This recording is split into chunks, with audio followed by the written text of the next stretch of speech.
Tutulong na ang mga malalaking kumpanya sa pagkolekta ng tone-toneladang plastic waste na galing din naman sa kanila.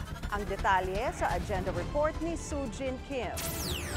The full life cycle of plastic, from production to disposal, at least among the members of the High Ambition Coalition to End Plastic Pollution, which includes Harapin ang krisis sa plastic. Ito ang naging panawagan ng presidente ng Canadian Chamber of Commerce sa harap ng business community sa Taguig City, Miyerkules ng umaga. Sa kabila ng umiiral na batas ukol sa Extended Producer Responsibility o EPR, nananatiling mababa ang compliance rate sa bansa. 70% ng mga negosyo sa Pilipinas ay bigong makamit ang mandatory recycling target sa ilalim ng EPR law. Itinaas na ng gobyerno sa 40% ang EPR compliance target para sa taon dahil na rin sa malalaking plastic footprint ng mga fast-moving consumer goods. Ayon sa social fintech na Plastic Bank, mahigit 2.7 million tons ng plastic waste ang naitatapon sa bansa bawat taon. Kaya namumuhunan na ang ilang mga kumpanya sa mga alternative strategy tulad ng Plastic Bank. Tinutulungan nito ang mga negosyo na maabot ang kanilang EPR targets habang pinalalakas ang kita ng mga low-income community. Maaari nang ipagpalit ang basura para sa grocery credits, health insurance at iba pang digital incentives sa pamamagitan ng isang traceable blockchain system.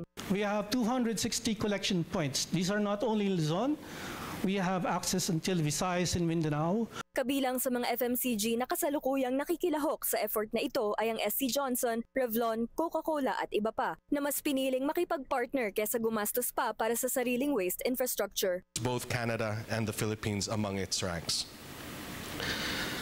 The Business Coalition for Global Organizations, including private sector, civil society, academia, and what have you, has been a strong voice in these talks. Bawat isang metric ton ng plastic ay equivalent sa isang plastic credit na napupunta sa EPR compliance report ng mga brand. Nasa 10 hanggang 15 pesos naman ang binabayad para sa mga collectors sa ilalim ng plastic as currency model ng kumpanya. Ayon sa Canadian Chamber, kailangang dagdagan pa ang mga incentive, PPP at blended finance. Advising enterprise action must be a central part of that equation, all within a framework. We must empower companies to invest in the systems and innovations that make circularity a reality.